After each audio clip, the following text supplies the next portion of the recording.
Hello students, let's start today's class. हम लोग पढ़ रहे थे चैप्टर अल्टरनेटिव करंट। काफी सारे टॉपिक हम लोग इसमें कवर कर लिए हैं। चलो कुछ और छोटा छोटा टॉपिक है उसके बारे में हम लोग डिस्कस करते हैं। ओके ना। चलो पहले लिख लेते हैं हम लोग चोक कॉइल। ऑलराइट, तो ये चोक कॉइल होता क्या है चलो समझते हैं उसके बारे में। हमारा घर में जो ट्यूबलाइट लगता है तो ट्यूबलाइट में हम लोग लगाते हैं एक चोक, बोलते हैं चोक, सबको याद ही पता ही होगा। घर में लगता है तो चोक ट्यूबलाइट के साथ, ऑलराइट ना, तो उसको हम लोग चोक कॉइल बोलते हैं। अब बात है कि उसको लगाने का जरूरत क्या पड़ा, चोक कॉइल हम क्यों लगाए, एक ट्यूबलाइट में चोक कॉइल हम क्यों लगाए। तो उसका बारे में पहले ये समझते हैं कि ये जो घर में हमारा जो वोल्टेज आता है, जो हमारे इंडिया में जो सप्लाई होता है, हाउस होल्ड मतलब सप्लाई जो होता है वो कितना होता है, वो 220 वोल्ट 50 हर्ट्ज का सप्लाई होता है, एसी वोल्टेज। ठीक है ना। तो इतना एसी वोल्टेज अगर हम ट्यूबलाइट में डायरेक्ट दे देंगे तो उसमें इतना करंट बहेगा जो ट्यूबलाइट फट जाएगा। ठीक है ना। तो फिर उस ट्यूबलाइट में जो है करंट जो है हमको क्या करना है, कम करके रखना है। तो हम जो ऑन करते हैं ट्यूबलाइट में तो उसमें करंट कम जाना चाहिए ताकि वो विथस्टैंड कर पाए उसको। तो उसी के लिए हम लोग क्या कर सकते हैं, पहले समझते हैं करंट को कम करने के लिए हम क्या कर सकते हैं। कम करने के लिए एक सर्किट में करंट को हम उसमें क्या लगा सकते हैं, रेजिस्टेंस लगा सकते हैं। जैसे मान लेते हैं ये हमारा ट्यूबलाइट है, ओके, ये हमारा ट्यूबलाइट है, ऑलराइट ना। इसमें हम लोग क्या कर रहे हैं, वोल्टेज दे रहे हैं, वही 220 वोल्ट अगर मैं दे रहा हूं, एसी आ रहा तो एसी वोल्टेज अगर मैं दे रहा हूं 220 वोल्ट, तो क्या होगा, यहाँ पे करंट बहुत ज्यादा फ्लो करेगा और ये ट्यूबलाइट फट जाएगा। तो फिर हम इसको वोल्टेज को कम करने के लिए क्या कर सकते हैं, इसके अक्रॉस में पोटेंशियल पूरा का पूरा ना देके कम दे सकते हैं, कुछ ऐसा एक रेजिस्टेंस लगा के। तो अभी क्या हो गया, ये वोल्टेज से बहुत सारे वोल्टेज इसमें ड्रॉप हो जाएगा और कुछ वोल्टेज खाली इसके अंदर जाएगा। ओके, इसके अक्रॉस में आएगा तो अकॉर्डिंगली करंट जो है इसमें कम हो जाएगा, तो हमारा कम बन जाएगा। तो फिर हम लोग एक रेजिस्टेंस ही लगा देते हैं। हम एक चोक कॉइल का बारे में क्यों डिस्कस कर रहे हैं, इसीलिए कि रेजिस्टेंस जो है उसमें काफी सारा पावर वेस्ट में चले जाएगा। हम लोग पढ़े हैं कि रेजिस्टेंस जो होता है उसमें करंट सॉरी रेजिस्टेंस जो है उसमें पावर क्या निकल के आता है, VRMS into IRMS, क्योंकि इसमें फेज एंगल तो 0 होता है तो cos फाई पावर फैक्टर 0 हो जाएगा। हम पावर का फॉर्मूला पढ़े हैं एसी में, PAV is equal to ERMS into IRMS into cos phi. Phi 0 होता है रेजिस्टिव सर्किट के लिए, इसलिए यहाँ पे cos फाई का वैल्यू 1 हो जाएगा, PAV is equal to ERMS into IRMS, मतलब कंटिन्यूअसली पावर लॉस होते रहेगा। ऑल्दो ये इसको सेफ स्टेट में लेके आ गया लेकिन पावर तो कंटिन्यूअसली खत्म हो रहा। हम ये नहीं चाहते कि इसको सेफ भी रखे और एनर्जी भी खर्चा करे, तो इसीलिए हम क्या करते हैं, ये नहीं लगाते हैं। इसके जगह में हम क्या करते हैं, चोक कॉइल लगाते हैं। फिर चोक कॉइल होता क्या है और वो करता कैसे काम। Choke coil is basically a high inductive coil होता है। इंडक्टिव कॉइल हाई होता है, इसका मतलब क्या हो गया कि काफी मतलब एक इंडक्टर ही है। Choke coil is an inductor, ये इंडक्टर जो है हाई इंडक्टेंस इसका होता है, सो दैट ये जो है काफी, जैसे हमारा इंडक्टेंस का जो होता है क्या नाम है बताओ, रिएक्टेंस, वो होता है ओमेगा इंटू एल, ओमेगा हो गया 2 पाई F into L.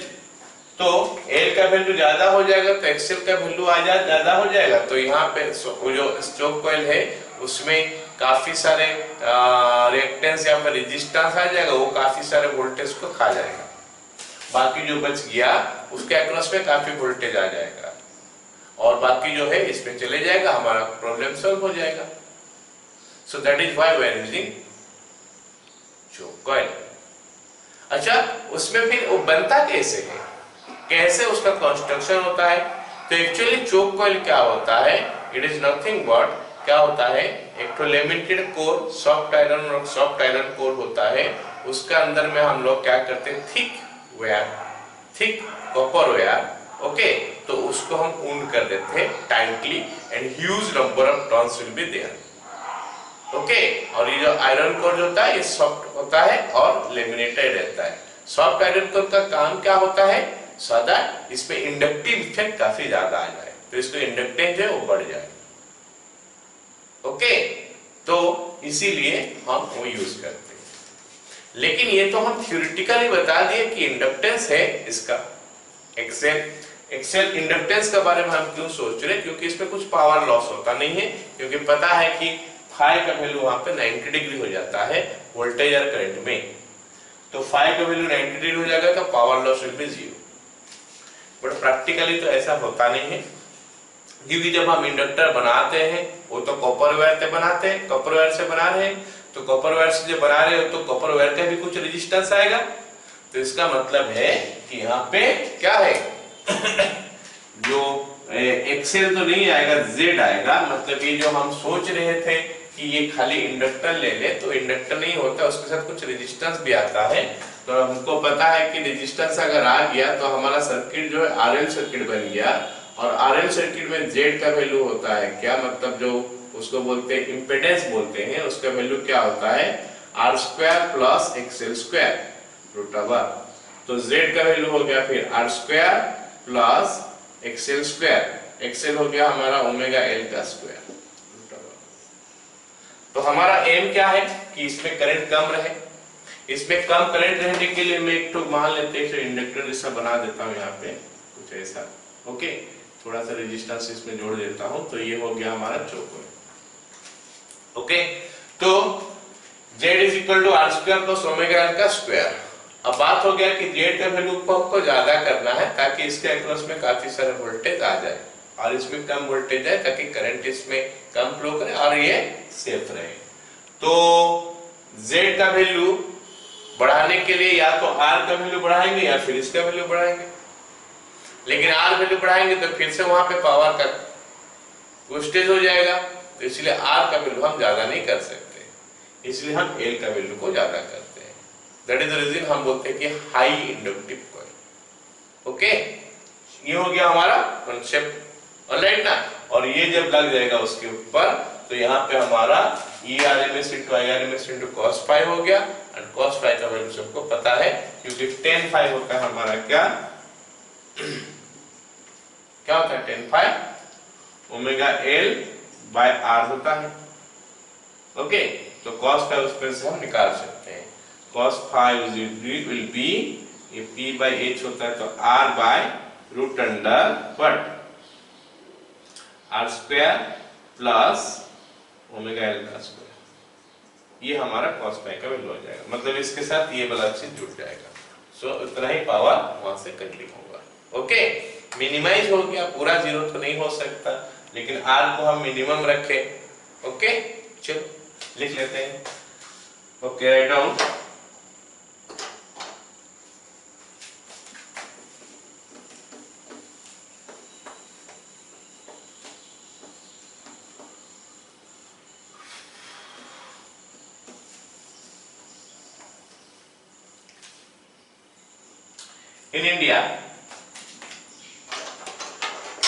In India,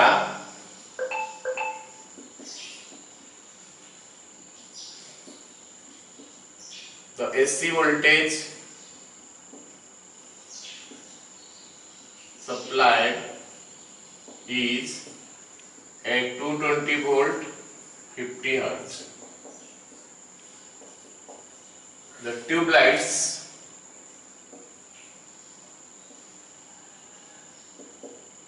that are used in house cannot withstand this voltage. Okay, full stop. 2. Reduce voltage across the tube lines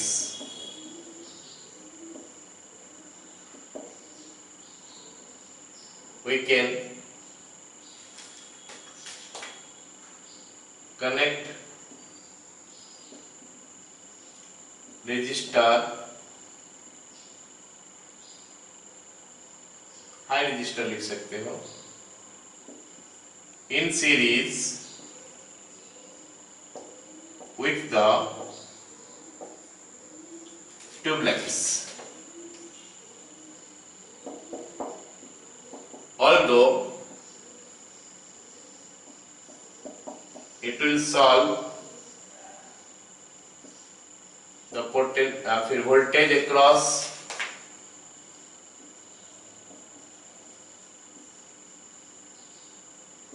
the tube lights, although it will solve the voltage across the tube lights problem,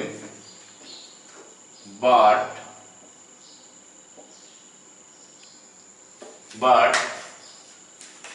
huge amount of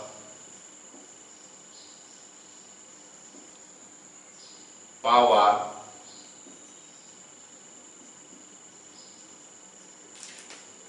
energy लिख सकते हैं हम लोग, bracket में आई square are कर देते हैं. Okay, will be lost. Okay, 2. solve the problem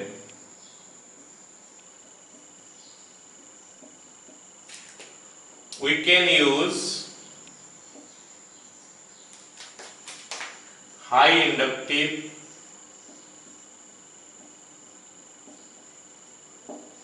coil in series with the tube light. This high inductive coil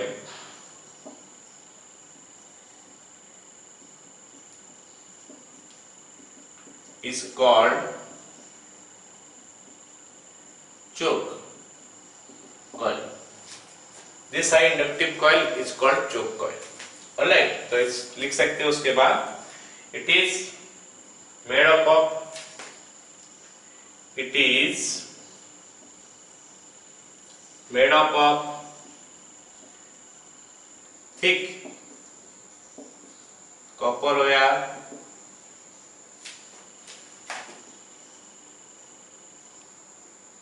wound on a soft iron core by a huge number of turns.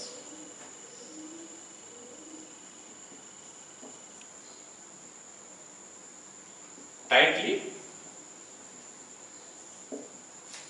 huge number of turns tightly. Okay, the thick copper wire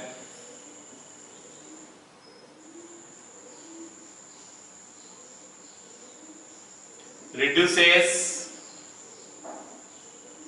the resistance. The thick copper wire reduces the resistance. Okay, चलो इतना हो गया. Okay, अब हम लोग थोड़ा दिखा देते हैं उसको सर्किट के हिसाब से.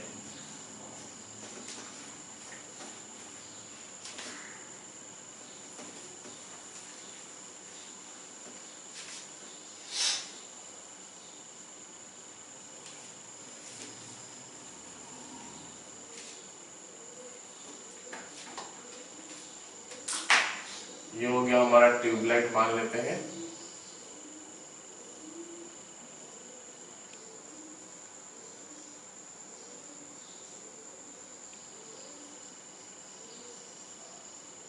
ये हमारा चोक कॉइल, ये हमारा सप्लाई।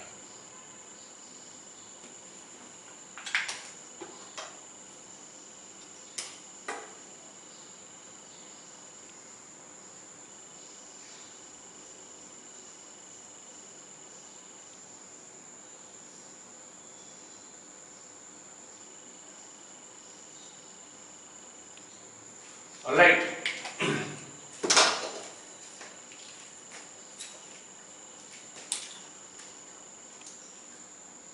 although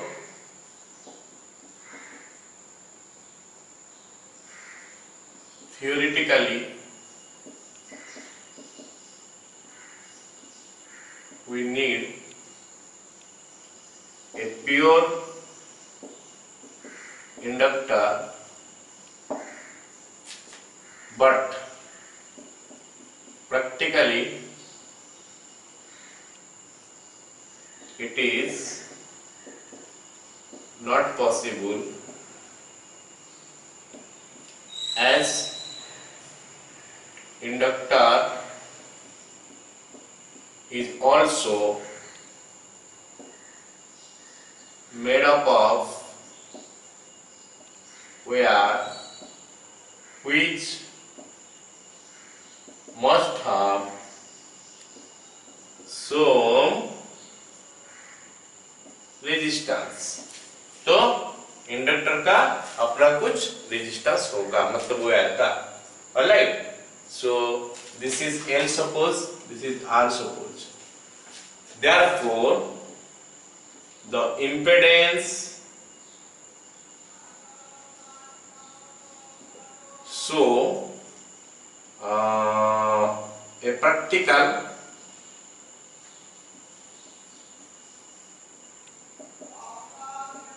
inductor नहीं choke coil, a practical choke coil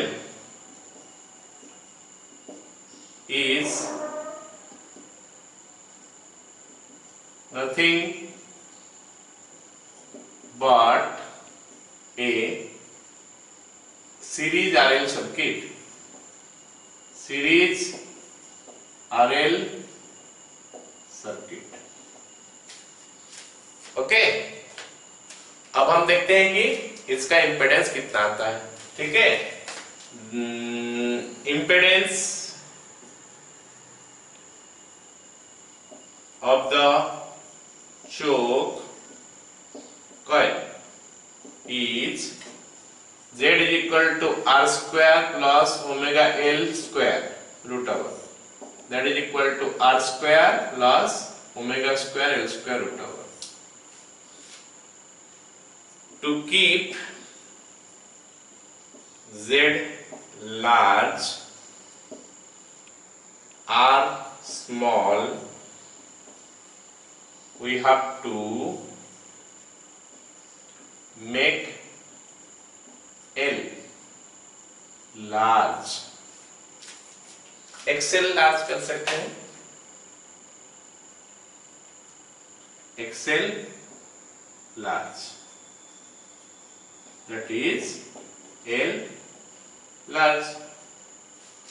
Okay, for this we use soft iron core, लिख सकते हैं for this we use soft iron core as it increases the inductive effect of the inductor. Okay, चलो, तो अभी power consume कितना हो रहा है, PAV is equal to ERMS into IRMS into cos phi। Okay, तो हमारा tan phi होता है हमारा कितना, omega L by R, so cos phi will be R by root under R square plus omega L square। तो हमारा ERMS हो गया, हमारा पावर एवरेज पावर कितना कंज्यूम होगा, ERMS into IRMS into R by root under R square plus omega L का square. तो क्योंकि हमारा ये जो वैल्यू है, क्या नाम है बताओ, R का वैल्यू छोटा है और ये L का वैल्यू काफी बड़ा है, तो ये वाला पार्ट नीचे काफी बड़ा हो जाएगा, ये चूंकि छोटा हो जाएगा। तो this value is very less, so very small amount of power will be consumed. ऐसे नहीं कि उसमें पावर कुछ कंज्यूम नहीं होता है, अगर प्योरली इंडक्टिव होता तो नहीं होता, लेकिन ऐसे तो पॉसिबल नहीं है। ओके, तो इसीलिए कुछ ना कुछ तो पावर कंज्यूम होगा। ऑलराइट, तो ये हमारा चोक कॉइल के बारे में था। ओके, चलो लिख लो जल्दी से इसको। हो गया? चलो अब हम लोग पढ़ते हैं, ये जो हम लोग पढ़े थे एलआरसी सर्किट में रेजोनेंस, याद होगा? एलआरसी सर्किट में हम लोग रेजोनेंस पढ़े थे। वो इस समय होता है जब हमारा एक्सएल और एक्ससी इक्वल हो जाता है। ऑलराइट, तो ये कुछ आया था हम लोग का इम्पीडेंस ऑफ, हेडिंग लिख लो, resonance in LRC circuit. Okay, resonance in LRC circuit. चलो देखते हैं। तो इम्पीडेंस वहां पे हमको मिला था क्या, Z is equal to R plus XL minus XC, या फिर डिफरेंस हम बोले माइनस XC का होल स्क्वायर का रूट ओवर। ऑलराइट, तो Z मैक्सिमम कब होता है या फिर मिनिमम कब होता है? Z मिनिमम का वैल्यू होता है क्या, R, and it take place if XL is equal to XC, XL is equal to XC। चलो हम लोग कुछ कुछ चीज डिस्कशन करते हैं। क्या नाम है? फ्रीक्वेंसी का साथ ये सब का क्या लेना देना है। एक बात हम देख लेते हैं कि रिएक्टेंस का कैसे हम लोग का ग्राफ ड्रॉ होता है, variation of reactance with frequency. Okay, उसके बाद देखते हैं variation of current in the circuit with frequency, and उसके बाद देखते हैं कि variation of impedance of the circuit with respect to the frequency. मतलब फ्रीक्वेंसी का साथ ये तीनों का वेरिएशन देखते हैं। क्या क्या चीज बताओ? एक हो गया हमारा रिएक्टेंस, रिएक्टेंस वर्सेस फ्रीक्वेंसी, और ये हो गया हमारा क्या, impedance, you can say impedance with frequency. उसके बाद आगे हमारा क्या, current with frequency, and then let us discuss what is the effect of resistance to the maximum current। चलो ये तो पता चल गया कि हमारा ये हो गया Z का वैल्यू। देखते हैं कि अगर हम किसका रिएक्टेंस और फ्रीक्वेंसी का ग्राफ ड्रॉ करते हैं, रिएक्टेंस वर्सेस फ्रीक्वेंसी, अगर मैं इसका ग्राफ ड्रॉ करता हूं तो उससे हमको क्या पता चलता है, ये ग्राफ से क्या पता चलता है? सबको याद होगा, अगर मैं इधर रिएक्टेंस लिखूं और इधर मैं फ्रीक्वेंसी लिखूं तो सबको याद होगा कि जो क्या नाम है, कैपेसिटिव रिएक्टेंस होता है वो क्या होता था, XC is equal to 1 by omega C होता था, या फिर 1 by 2 pi F into C होता था। मतलब XC is proportional to 1 by F, मतलब फ्रीक्वेंसी का चेंज होगा तो ये XC का वैल्यू चेंज होगा। मैं ये बात बता रहा हूँ कि एक सर्किट में अगर वोल्टेज सोर्स लगाया गया है, कोई ऐसी सोर्स, और वो सोर्स का वोल्टेज का फ्रीक्वेंसी में बार बार चेंज कर रहा हूँ। For different frequency what value of reactance I am getting for that capacity, sorry capacitor across the capacitor. Okay, तो वो ग्राफ हमको कुछ ऐसे मिला था, ऐसे यहाँ पे भी दिखाई दे रहा कि XC proportional to 1 by F है, तो इनवर्सली प्रोपोर्शनल टू तो है, ऐसे आएगा, इट विल नॉट टच, है कुछ ऐसे आएगा। तो ये हमारा XC का ग्राफ हो गया। अच्छा, हमारा XL क्या होता है? XL is equal to what is it, क्या हो गया? XL का वैल्यू होता है ओमेगा L या फिर 2 पाई F इंटू L। तो XL प्रोपोर्शनल टू F है, तो XL directly proportional to F है, मतलब it will be a straight line passing through this origin, you can say this one। तो you see here, ये जो point हो गया, ये पॉइंट में ये वो पॉइंट हो गया जहां पे कि XL और XC सेम हो गया। तो और एक्सएल और एक्ससी जहां पे सेम हो जाता है उस पॉइंट में जो फ्रीक्वेंसी आता है हम उसको क्या बोलते हैं, रेजोनेंट फ्रीक्वेंसी। तो ये वाला पॉइंट जो हो गया हमारा, ये पॉइंट हमारा आ गया रेजोनेंट फ्रीक्वेंसी एफ नॉट। तो हम लोग अगर एफ नॉट निकाल देंगे तो उससे हमको ये पता चल सकता है कि एफ नॉट से पहले या फिर अगर फ्रीक्वेंसी एफ नॉट से कम है तो इन दैट केस ये ऊपर है, मतलब एक्ससी ज्यादा है और एक्सएल कम है। तो in this portion XL, in this portion XC, मैं इसको थोड़ा ऊपर कर देता हूं, in this portion XC greater than XL, मतलब capacitive reactance is more than the क्या नाम है उसका, इंडक्टिव रिएक्टेंस।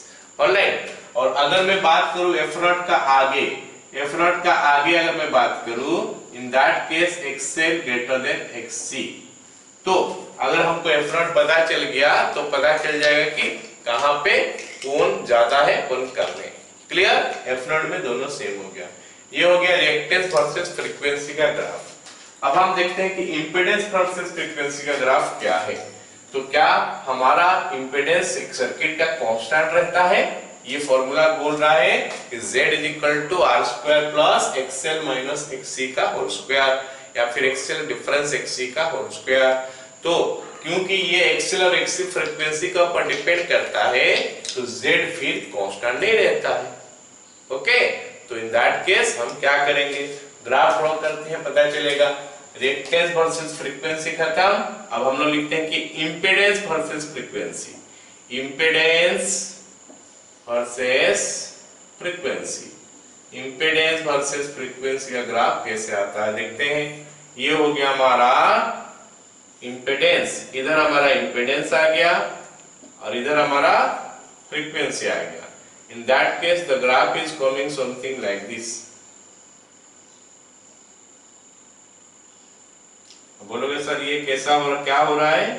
तो मैं बता रहा हूं कि इंपेडेंस जो है शुरू में इधर फ्रीक्वेंसी है, शुरू में इंपेडेंस तो ज्यादा था, जैसे जैसे मैं फ्रीक्वेंसी घटाते घटाते आ रहा हूं तो सॉरी फ्रीक्वेंसी बढ़ाते बढ़ाते जा रहा हूं तो इंपेडेंस घटते घटते जा रहा है।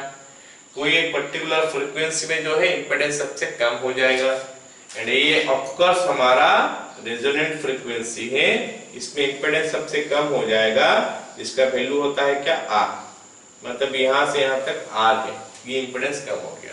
फिर हम जैसे फ्रीक्वेंसी को बढ़ाए और इंपेडेंस फिर से बढ़ते गया, मतलब सबसे कम फ्रीक्वेंसी सॉरी सबसे कम इंपेडेंस R है at F naught. This is the variation of impedance versus frequency. Clear, चलो लिख लो। ऑलराइट, अब हम लोग डिस्कस करते हैं ग्राफ क्या हो गया, करंट वर्सेस फ्रीक्वेंसी। एक सर्किट में करंट कैसे फ्लो कर रहा है versus frequency, current versus frequency, current versus frequency. कौन सा सर्किट है ये एलआरसी सर्किट है या फिर एलसीआर, कुछ भी बोलो। इधर आ गया हमारा करंट I और इधर आ गया हमारा क्या, फ्रीक्वेंसी F। ओके, ये जो ग्राफ है करंट का तो फॉर्मूला ऐसे होता है E/R, sorry E/Z you can say. जैसे हमको दिखाई दे रहा है कि I जो है ये तब कम होगा अगर Z ज्यादा होगा, और I ज्यादा तब होगा जब Z कम होगा। तो हम ये ग्राफ में देख रहे हैं कि Z पहले तो ज्यादा है मतलब I कम होगा, पहले Z ज्यादा है उसके बाद I कम, सॉरी Z कम होते होते जा रहा है मतलब I ज्यादा होते होते जाएगा। ये जगह में Z सबसे कम है तो I मैक्सिमम होगा, फिर ठीक है। तो ये हो गया हमारा graph, this is I max, I max। और ये कब आया, वो पर्टिकुलर फ्रीक्वेंसी जहां पे क्या नाम है उसका, Z मिनिमम आ रहा है, और वो पर्टिकुलर फ्रीक्वेंसी क्या है, resonant frequency. That's all. Clear, चलो अब हम लोग देखते हैं कि रेजोनेंट कंडीशन में हमारा जो करंट का फॉर्मूला है जो कि मैक्सिमम करंट होता है वो होता क्या है। ऑलराइट, चलो हम लिखते हैं at resonance condition, at resonance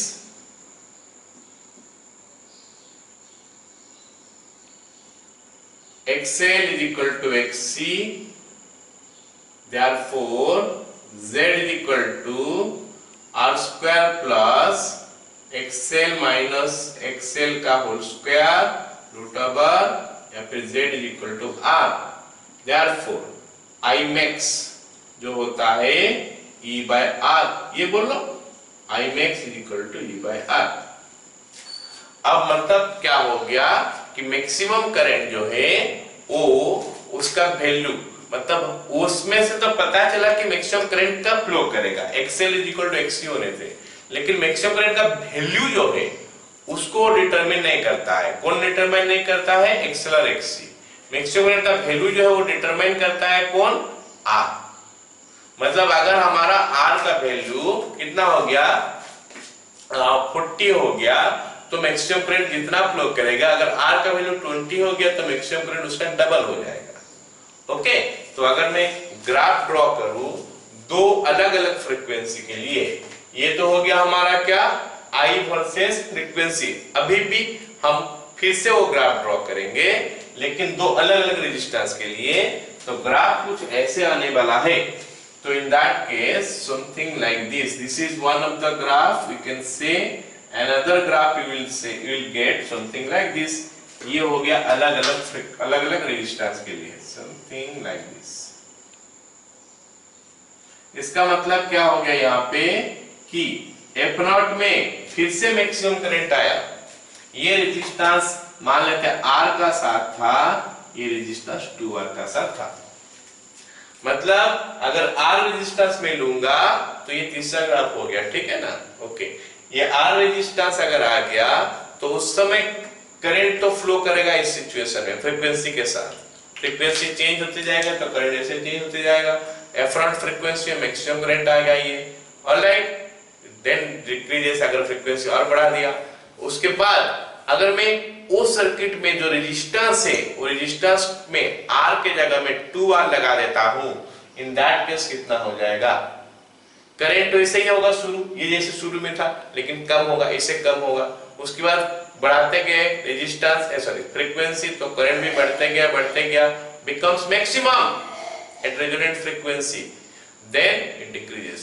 but the question is अगर R रेजिस्टेंस में मैक्सिमम करंट 20 एम्पियर होता तो ये करंट में क्या नाम है उसका 2R रेजिस्टेंस में मैक्सिमम करंट हो जाता कितना? 20। ये अगर 20 होता तो ये 10 एम्पियर होता। मतलब यहाँ पे अगर I हमारा IM है मैक्सिमम करें तो ये केस में कितना हो जाएगा? वो IM by 2। This is the maximum current. Clear हुआ?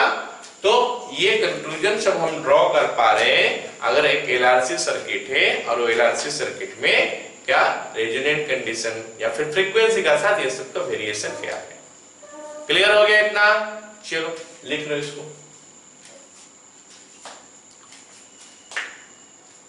राइट, अब हम बात करते हैं क्या ऐसा हो सकता है कि एक सर्किट में वोल्टेज लगा है और वो वोल्टेज का मैक्सिमम वैल्यू से भी ज्यादा वोल्टेज आ सकता है कोई एक कंपोनेंट में, मतलब सर्किट एलिमेंट्स में। जिसे मान लेते हैं ये हमारा एक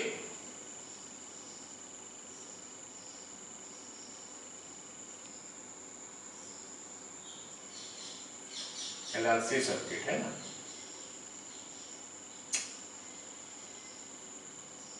ये हमारा एक LRC सर्किट है।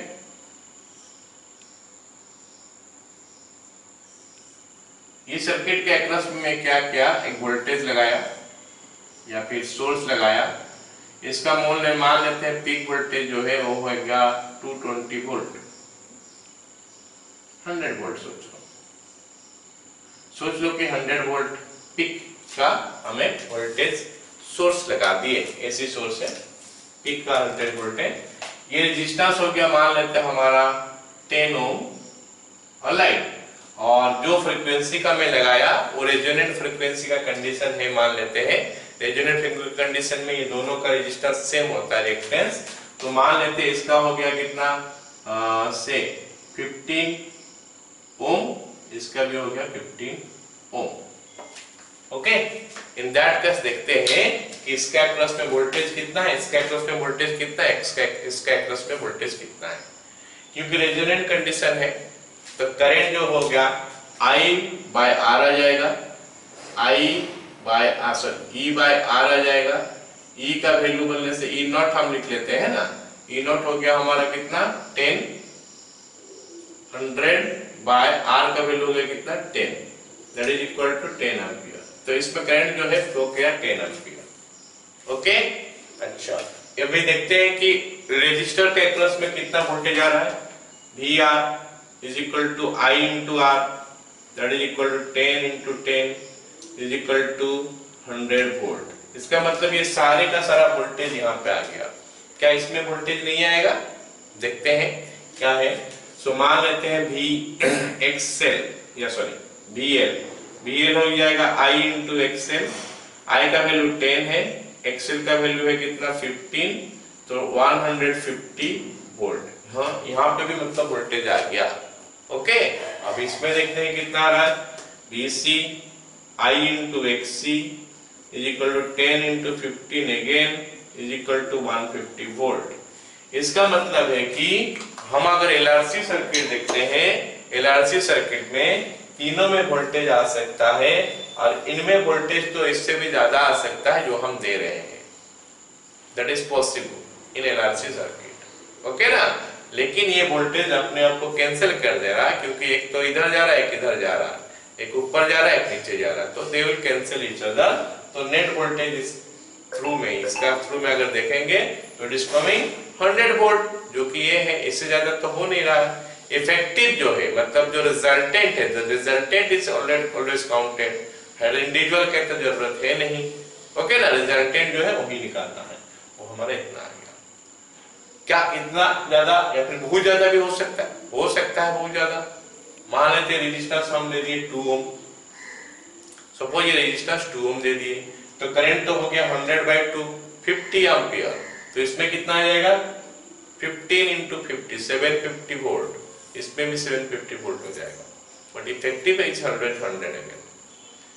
क्लियर हो गया ना ये वाला बात? चलो लिख लो। कैन, यहाँ पे हम एक क्वेश्चन लगा देते हैं, फिर इसको एग्जांपल दे देते हैं। Can voltage across the circuit element is more than applied voltage? Answer हो गया यस। उसके बाद एग्जांपल दे देते हैं ये वाला। क्लियर? चलो लिख लो।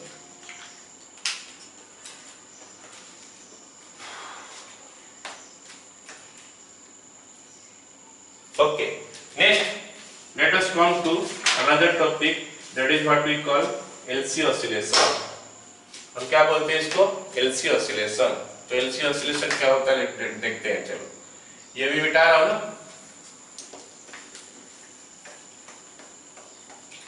LC नाम से ही पता चल रहा होगा, नाम से ही हम लोग को ये पता चल रहा होगा कि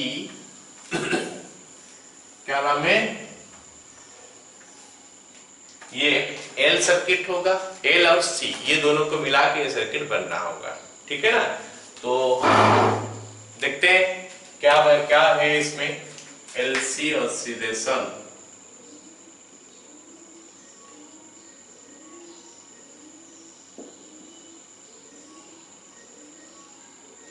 तो इससे एक नाम तो सुना होगा कि LC ऑसिलेटर। अच्छा, ये यहाँ पे ऑसिलेशन होगा। ऑसिलेशन हम कौन सा चैप्टर में पढ़े थे? क्लास 11 में पढ़े थे। सिंपल हार्मोनिक मोशन जब पढ़े थे उस समय ऑसिलेशन होता है। ऑसिलेशन के बारे में हम लोग पढ़े थे। जैसे पेंडुलम का ऑसिलेट करता है, ऑसिलेट करता है कैसे पेंडुलम, मतलब इसको ऐसे छोड़ देते हैं तो आगे पीछे होते रहता है, मतलब इधर से उधर, उधर से इधर होता रहता है। तो यहाँ पे भी कुछ होगा, ऑसिलेशन के बारे में हम लोग डिस्कस करेंगे। ओके, तो ये ऑसिलेशन मतलब उसी टाइप में कुछ होने वाला है, हम लोग थोड़ा डिस्कस करते हैं इसके बारे में। ऑलराइट, ओके, तो ये बात तो सबको पता भी होगा कि अगर हम एक कैपेसिटर लेते हैं, कैपेसिटर में C अगर हमारा इसका क्या नाम है बोलो, C हो गया इसका कैपेसिटेंस, Q हो गया इसमें चार्ज, तो इसमें एनर्जी स्टोर होता है इलेक्ट्रिक फॉर्म में। तो इलेक्ट्रिक एनर्जी जो होता है वो क्या होता है, E इज इक्वल टू क्या हो जाता है, Q²/2C। तो ये इलेक्ट्रिक एनर्जी स्टोर होता है। ऐसे ही अगर मैं एक इंडक्टर ले लूं, ये इंडक्टर में करंट है हमारा I, कोई एक समय में करंट I है, सपोज इसका इंडक्टेंस L है, तो इसमें चार्ज स्टोर होता है कितना, कितना एनर्जी स्टोर हुआ है, हाफ Li²। सो ये हो गया formula, energy store in capacitor, energy store in inductor. तो देखते हैं कि ये LC ऑसिलेशन क्या होता है, कैसे क्या इसमें से क्या चीज है, let us discuss that. Okay ना, चलो सबसे पहले मैं एक सर्किट बनाता हूं, see this circuit and tell me what is going to happen, क्या होने वाला है अगर हम ऐसे कनेक्ट कर दिए।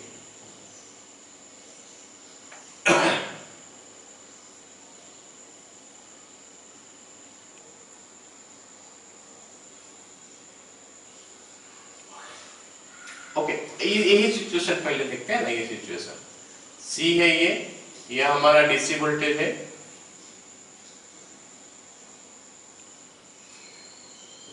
ये कैपेसिटर है, ये कैपेसिटर का एक्रॉस में एक डीसी वोल्टेज लगाया गया है थ्रू ए स्विच, ये वाला स्विच है। ओके, अब अगर ये कैपेसिटर को, ये स्विच को ऑन कर दिया जाए तो क्या स्टार्ट हो जाएगा, कैपेसिटर में चार्ज आना स्टार्ट हो जाएगा। तो कैपेसिटर चार्ज हो जाएगा, कैपेसिटर में चार्ज आएगा, यहां से प्लस चार्ज यहां पे आएगा, माइनस चार्ज यहां पे आएगा, ये हम बोल सकते हैं। तो ये वाला पार्ट जो है कैपेसिटर का पॉजिटिव चार्ज हो जाएगा और ये वाला पार्ट जो है नेगेटिव चार्ज हो जाएगा। जैसे ही पॉजिटिव चार्ज और नेगेटिव चार्ज हो जाएगा, इसका वोल्टेज सेम हो जाएगा, तो हम बोलते हैं कैपेसिटर इज फुल्ली चार्ज्ड। उसके बाद तो इसमें चार्ज आ ही नहीं पाएगा क्योंकि पोटेंशियल डिफरेंस सेम हो गया है और फ्लो ऑफ चार्ज बंद हो जाएगा।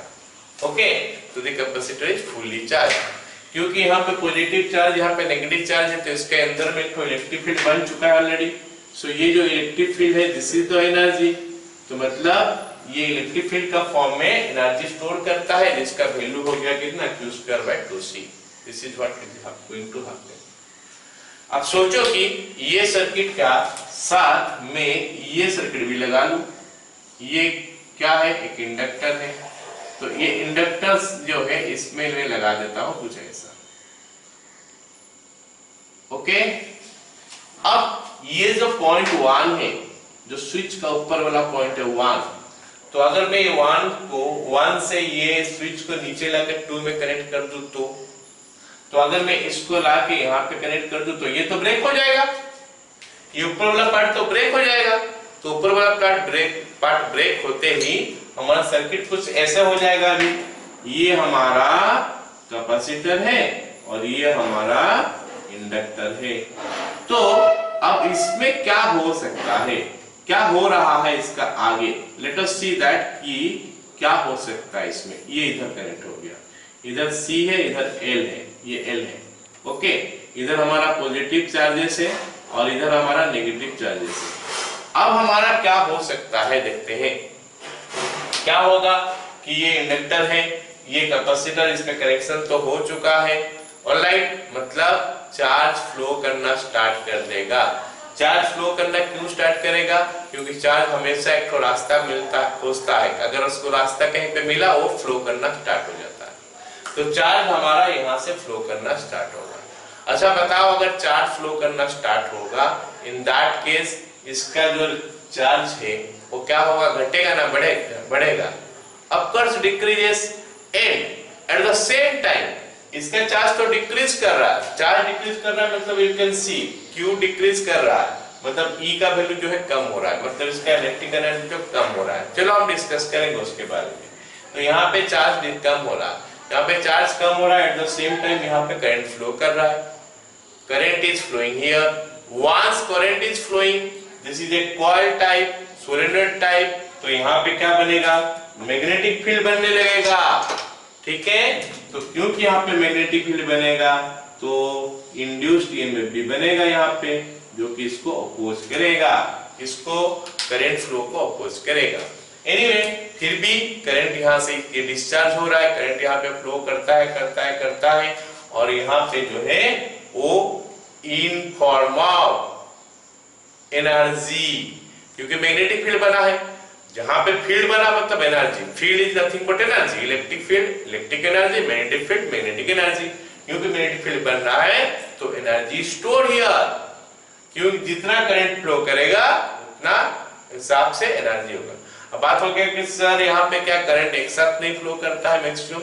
नहीं, इंडक्टर में एक साथ नहीं आता, ये हम पहले भी पढ़ चुके हैं कि इंडक्टर में करंट क्या होता है, आस्ते आस्ते बढ़ता है और घटता भी आस्ते आस्ते, क्योंकि ये हर चीज को अपोज करता है, जो होने जा रहा है उसको ये अपोज करता है इंडक्टर। ओके, इसका अपोजिशन वो जो फेनोमेनन है, मतलब उसको जो प्रॉपर्टी है उस प्रॉपर्टी के हिसाब से, तो आस्ते आस्ते करंट इसमें बढ़ेगा, किसमें, इसमें करंट बढ़ेगा।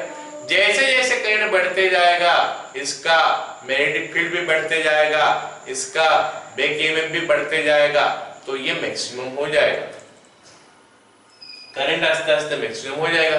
करंट मैक्सिमम कब होगा, जब यहाँ पे चार्ज पूरा जीरो हो जाएगा, जब यहाँ पे चार्ज पूरा जीरो हो जाएगा करंट पूरा मैक्सिमम हो जाएगा।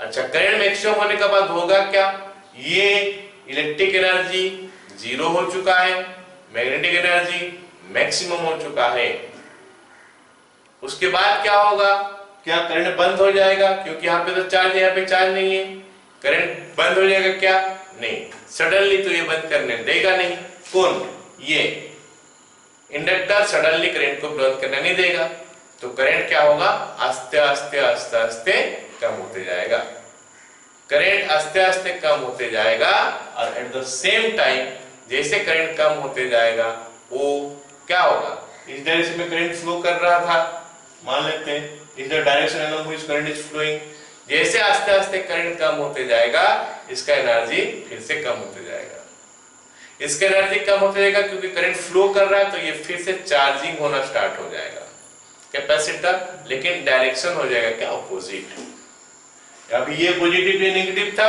उस समय ये पॉजिटिव हो जाएगा ये नेगेटिव हो जाएगा, क्योंकि करंट का डायरेक्शन भी चेंज हो गया होगा।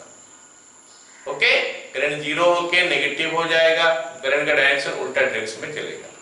सो दैट इज हाउ यहां से इलेक्ट्रिक एनर्जी जो है ये मैग्नेटिक एनर्जी में कन्वर्ट हो गया था। फिर जब ये जीरो हो गया, करंट उल्टा डायरेक्शन में फ्लो करने लगा, इसको उल्टा डायरेक्शन में चार्ज करने लगा, तो ये चार्जिंग होने लगा, इसमें मैग्नेटिक एनर्जी घट गया, तो करंट एंड मतलब यहाँ पे जो है चार्ज कम हो रहा है करंट बढ़ रहा है, फिर करंट कम हो रहा है चार्ज बढ़ रहा है, करंट कम हो रहा है चार्ज बढ़ रहा है, चार्ज कम हो रहा है करंट बढ़ रहा है, मतलब इलेक्ट्रिक एनर्जी और magnetic energy they are oscillating with each other. Okay, electric energy से मैग्नेटिक, मैग्नेटिक एनर्जी से इलेक्ट्रिक एनर्जी, तो यही सिचुएशन है, ये सिचुएशन में हम इसको बोलते हैं एसी ऑसिलेशन। और जब इलेक्ट्रिक एनर्जी और मैग्नेटिक एनर्जी आता है उसमें बनता है क्या, इलेक्ट्रोमैग्नेटिक फील्ड, इलेक्ट्रोमैग्नेटिक वेव। अब वो इलेक्ट्रोमैग्नेटिक वेव को हमको क्या करना पड़ता है, ट्रांसमिट करना पड़ता है। कहां पे करते हैं, जब हमारा हाई फ्रीक्वेंसी में चीज सबको ट्रांसमिट करते हैं, जैसे रेडियो सिग्नल हो गया, टीवी सिग्नल हो गया, वो सब ट्रांसमिट करने के लिए ये ऑसिलेटर सबका जरूरत पड़ता है। लेकिन यहाँ पे सिग्नल जो होता है ना, वो होता है क्या, आस्ते आस्ते उसका क्या होता है, एम्पलीट्यूड कम होता है, मतलब एनर्जी कम होते होते जाता है, ऐसे नहीं कि यहाँ से यहाँ होते रहेंगे, तो इसका एनर्जी आस्ते आस्ते घटते जाता है, मतलब फ्रीक्वेंसी वो रहेगा, फ्रीक्वेंसी चेंज होगा लेकिन एनर्जी घटते जाएगा। तो फिर एनर्जी को अगर हमको रखना है, क्या नाम है बताओ, सेम, तो उस समय हम लोग क्या करते हैं, इसके साथ एक ट्रांजिस्टर लगाते हैं, क्योंकि इलेक्ट्रॉनिक सर्किट आ गया, इलेक्ट्रॉनिक डिवाइसेस में हम लोग उसको डिस्कस करने वाले हैं। ठीक है, ओके। तो यही होता है क्या नाम है उसका, एलसी ऑसिलेशन में। तो थोड़ा हम लोग इसका डेरिवेशन देख लेते हैं, उससे पता चल जाएगा और क्या है।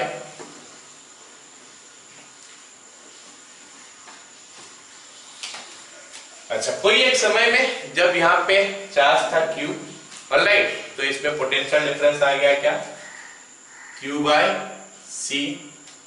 इसमें उस समय बैक ईएमएफ बना होगा L di बाय dt, उसमें ईएमएफ जो बना होगा L di by dt is equal to 0। Okay, ये हम कैसे लगाए, किरचॉफ्स लॉ यूज करके। तो यहां से हम मान लेते हैं ऐसे गए, तो this side we are going this one और this side we are going this one. अगर ऐसे आ रहे हैं हम लोग, यहाँ से यहाँ तक ये पॉजिटिव ले लिए, फिर यहाँ पे जब जाएंगे करंट ऐसे फ्लो कर रहा है, मतलब ये नेगेटिव लेंगे, इसको पॉजिटिव लेंगे, इसको नेगेटिव लेंगे, क्योंकि करंट का डायरेक्शन में जा रहे हैं तो हम इसको पोटेंशियल का ड्रॉप हो रहा है, तो वहां पे। और यहाँ पे ये बैटरी जैसा ही दे रहा है, दिखाई दे रहा है, नेगेटिव से घुस के पॉजिटिव में निकल रहा है, तो ये प्लस होगा। और यहाँ पे अगर हम आ रहे हैं क्या, यहाँ पे करंट का डायरेक्शन में जा रहे हैं, तो जो ईएमएफ बनाएगा वो नेगेटिव ही हम लोग लेंगे, पोटेंशियल ड्रॉप होगा। तो हम लिखते हैं पहले applying KVL to the loop,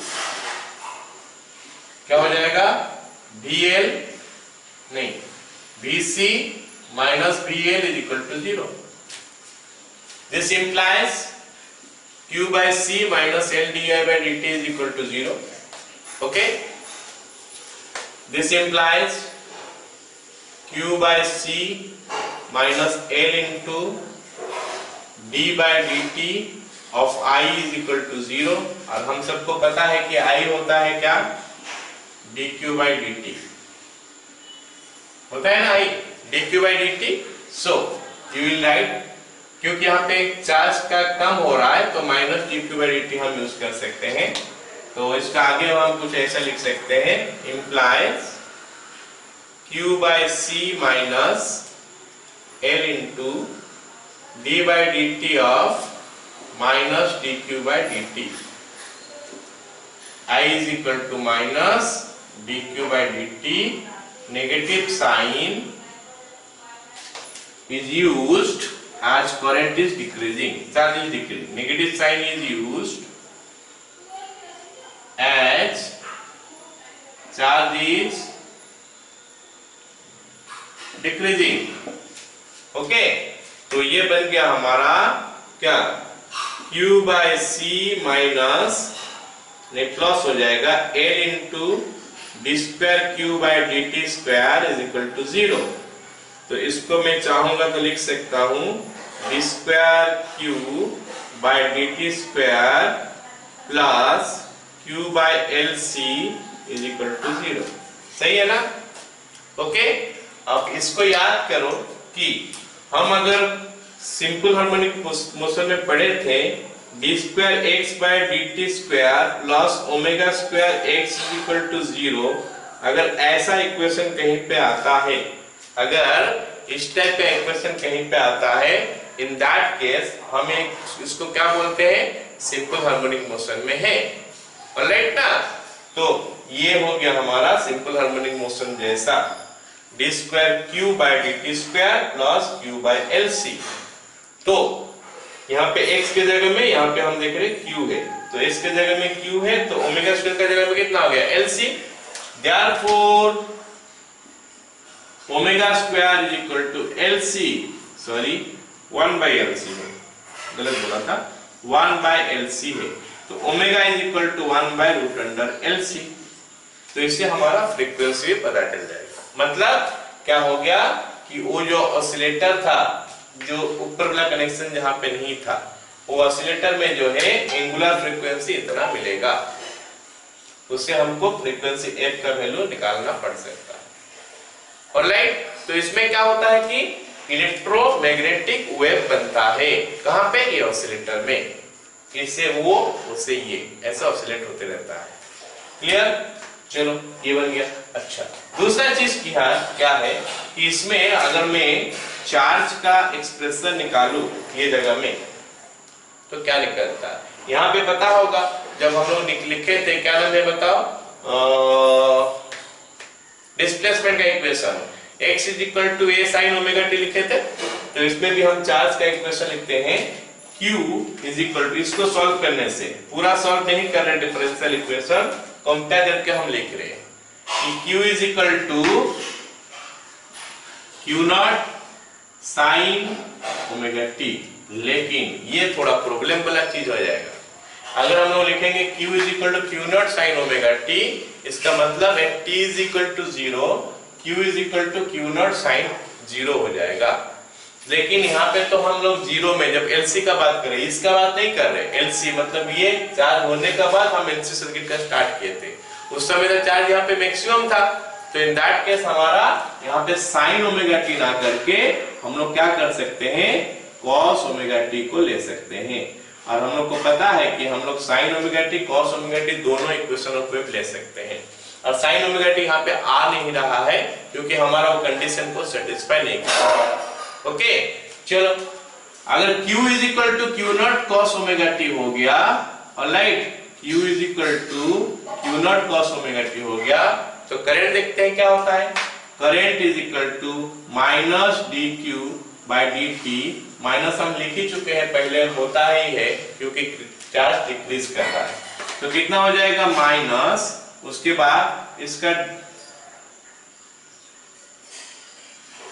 derivative Q naught constant है इनटू cos ओमेगा t का derivative minus sin omega t into omega. So we are getting what, Q naught omega into sin omega t। So this is what we will get for charge and this is what we will get for current। तो current के लिए ये और charge के लिए ये हो गया एक्सप्रेशन। LC ऑसिलेशन में ये आता है हमारा। अब चलिए ग्राफ करते हैं और पता करते हैं कि कैसे ग्राफ बन रहा है इसका। मैं इसको मिटा रहा हूं, ये वाला पार्ट को मिटा रहा हूं, ठीक है। इसमें हम ग्राफ करते हैं।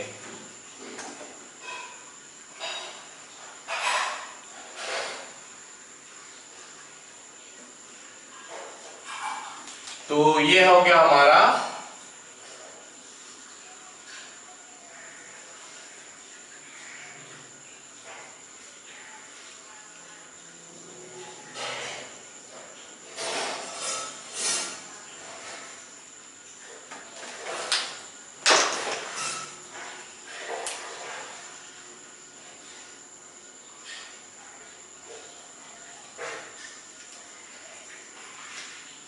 okay, this is the graph for AC current, this is the graph for AC charge Q। Q ये हो गया और ये हो गया। तो I can see from this graph कि this point is your हमारा T/4 है, ये हमारा T/2 है, ये हमारा T/3 T/4 है और ये हमारा T है, 2T नहीं T, ठीक है। तो हाफ क्वार्टर में, पहला हाफ क्वार्टर में क्या हुआ था, पहला हाफ क्वार्टर में क्या हुआ था कि चार्ज डिक्रीज करते करते गया था। चार्ज क्या हुआ था, डिक्रीज करते करते जा रहा है and become zero. First quarter में चार्ज डिक्रीज हो गया, कहां पे, वो कैपेसिटर से इंडक्टर का बीच में। ये हमारा कैपेसिटर है, ये हमारा इंडक्टर है, ये इंडक्टर से कैपेसिटर का बीच में क्या हो गया, चार्ज डिक्रीज होते होते गया। चार्ज डिक्रीज होते होते गया और इसमें जो है करंट आस्ते आस्ते बढ़ रहा है एंड बिकम्स मैक्सिमम। जब मैक्सिमम हुआ यहाँ पे चार्ज जीरो हो गया। फिर ये शुरू में मतलब उसके बाद ये जीरो, सॉरी क्या नाम है उसका, ये जीरो नहीं हो गया एक साथ। क्या करंट जो है अभी देखो फिर धीरे धीरे धीरे धीरे कम हो रहा है, लेकिन अपोजिट डायरेक्शन में करंट अभी फ्लो कर रहा है। ओके, तो करंट धीरे धीरे धीरे डिक्रीज कर रहा है, तो ये चार्जिंग हो रहा है। फिर ये देखो चार्जिंग हो रहा है, लेकिन चार्जिंग क्यों हो रहा है, क्या, उल्टा डायरेक्शन में चार्जिंग हो रहा है। Becomes maximum here. ओके, उसके बाद क्या हो गया, चार्ज फिर कम होने लगा और करंट फिर बढ़ने लगा। चार्ज कम हो रहा है, करंट बढ़ रहा है ऑपोजिट डायरेक्शन में, ऐसे करके चल रहा है ये साइकिल। गॉट इट ना? तो ये हो गया इसका मैथमेटिकल डेरिवेशन। ओके, चलो लिख लो पहले एलसी ऑसिलेशन क्या होता है। Okay, right up. LC oscillation क्या होता है, we know electric energy can be stored in capacitor. We know electric energy can be stored in a capacitor. Full stop. Energy stored in capacitor is given by Q square by 2C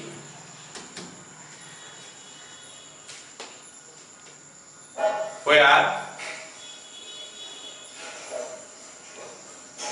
Q is the charge on the capacitor. Full stop. Next, नीचे magnetic energy stored in inductor in the form of magnetic field. Okay, full stop. Magnetic energy stored in inductor is equal to half Li square, half Li square. Okay.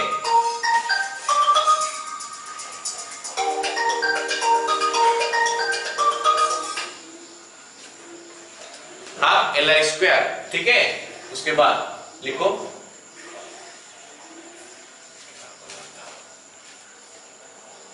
हाँ half Li square. Next ये circuit बनाना है जो circuit में बोल रहा हूं।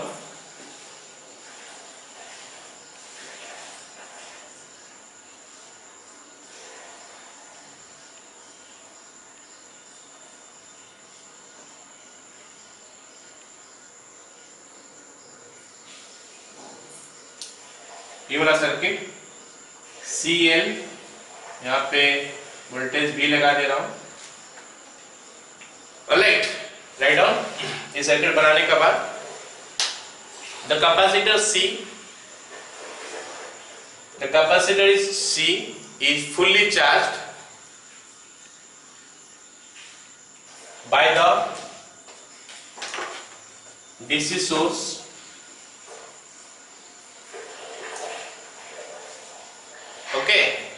when the switch is connected to point 1. Alright, the charge on the capacitor is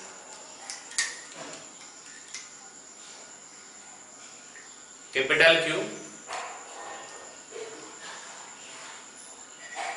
Therefore,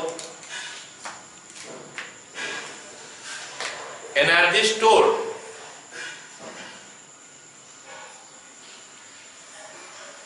is equal to Q square by 2C.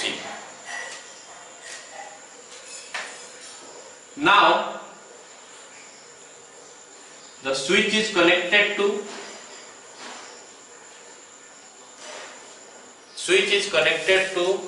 the point number 2 so that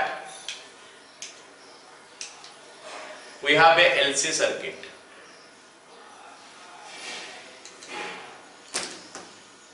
Okay, pushed up. As soon as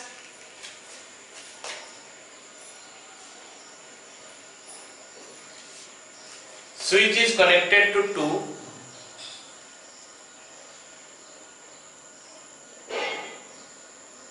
the capacitor start discharging.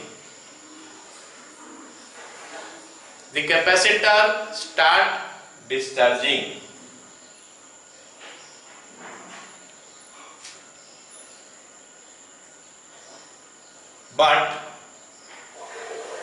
due to the inductor, current will increase slowly and slowly.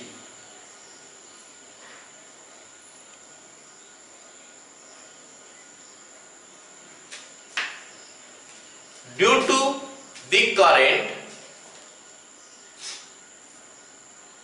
a magnetic field will be set up around the inductor.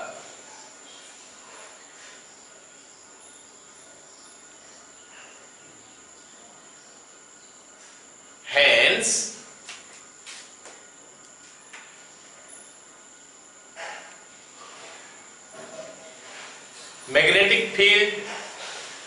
magnetic energy is stored in inductor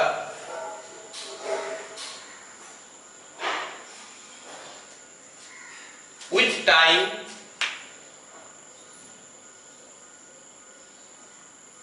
the capacitor is completely discharged and current in the circuit is maximum, bracket में capital I.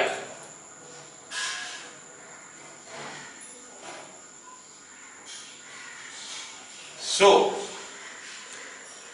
energy stored in inductor is equal to half L I square. Half L I square.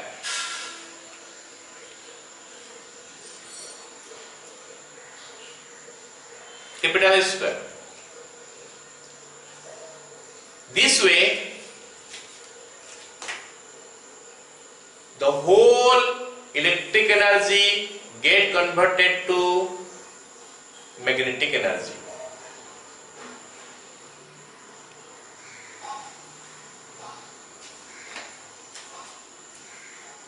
उसके बाद although the capacitor is fully discharged,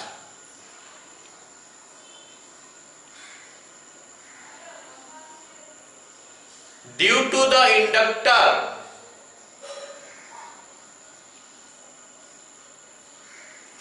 current will not be zero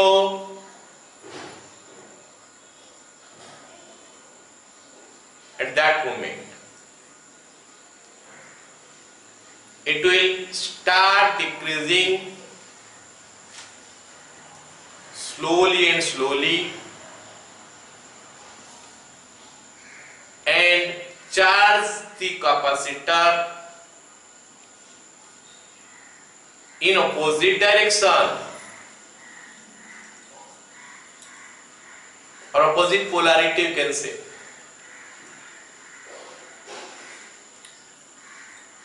When the current is zero,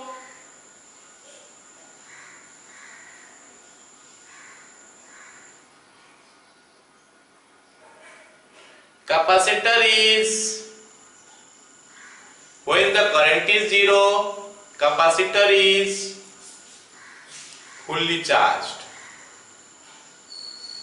So magnetic energy again converted to electric energy.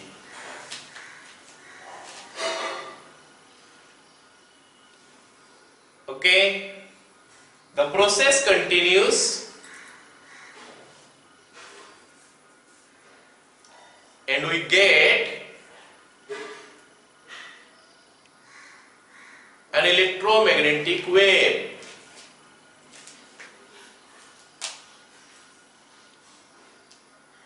Of some frequency.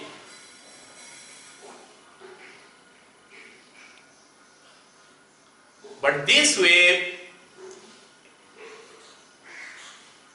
wave amplitude goes on decreasing.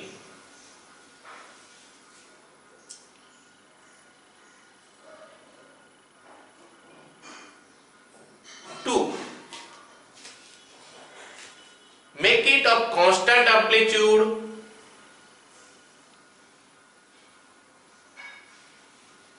we use transistor along with it. Okay, push down.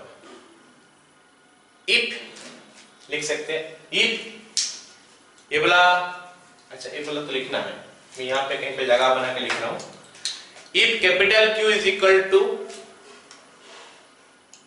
maximum charge, capital I is equal to maximum current, small q is equal to instantaneous current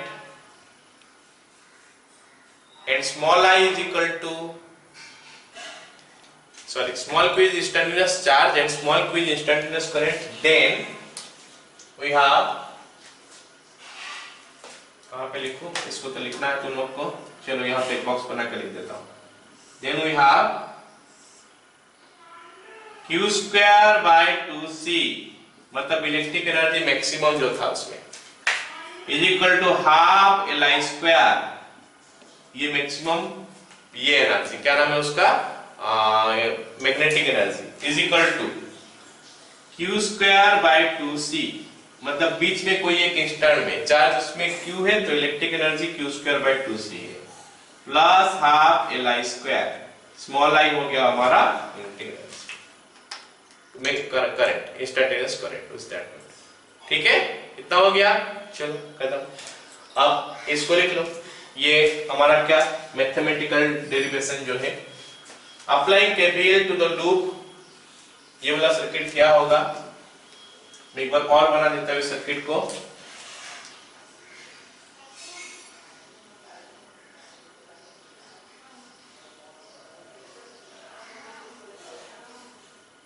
ये C हो गया, ये L हो गया, यहाँ पे plus लिख लेते हैं, यहाँ पे माइनस लिख लेते हैं, ओके, ये करंट का डायरेक्शन दिखा देते हैं कुछ समय के लिए I, तो लिखो applying loop, applying KVL to the loop, BL minus BC is equal to 0, उसके बाद यहाँ से सब कॉपी कर लो, ये वाला तो हम लोग ऑलरेडी लिख चुके हैं, इसका जरूरत नहीं है, ये खत्म होने के बाद एक ग्राफ कर लेना, ठीक है, चलो आज का क्लास हम लोग यहाँ पे खत्म करते हैं, you note down these things है। अच्छा यहाँ पे एक चीज मैं बता दूं,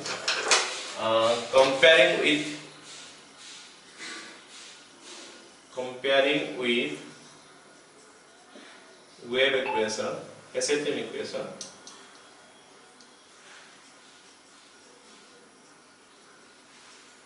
this one, comparing with this one, हम इसको लिखें, ओके, चलो आज का क्लास हम लोग यहाँ पे खत्म करते हैं, राइट।